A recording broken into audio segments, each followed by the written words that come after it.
দর্শক, প্রচণ্ড তাপদাহ, বিশেষ করে বরিশালে এই মুহূর্তে তাপমাত্রা 39 ডিগ্রি সই।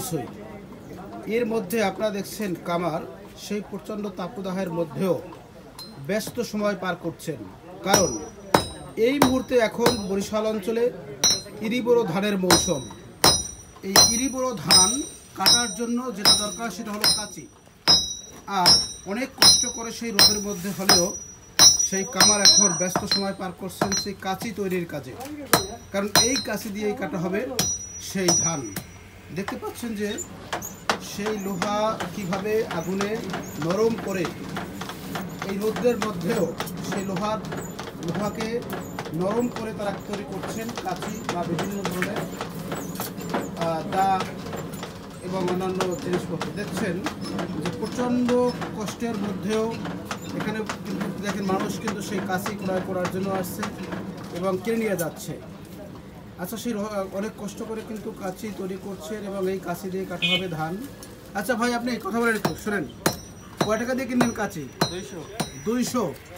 আচ্ছা, এটা কি দাম কি কম ছিল আগে না বেশি এখন? লিমিটের মধ্যে। ধান কাটবেন কবে? কালকে থেকে।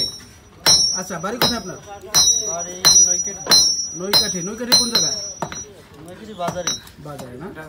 যাই হোক, উনি ধান কাটবে তাই উনি কাঁচি ক্রয় করতে এসেছেন এবং দেখছেন যে তৈরি করছেন এবং তৈরি করার কাজে ব্যস্ত সময় পার করছেন। আচ্ছা, আপনার কি নাম? আমার নাম রাবণ কর্মকার। আচ্ছা, বাড়ি কোথায় আপনার? বাড়ি কোটালীপাড়া, গোপালগঞ্জে।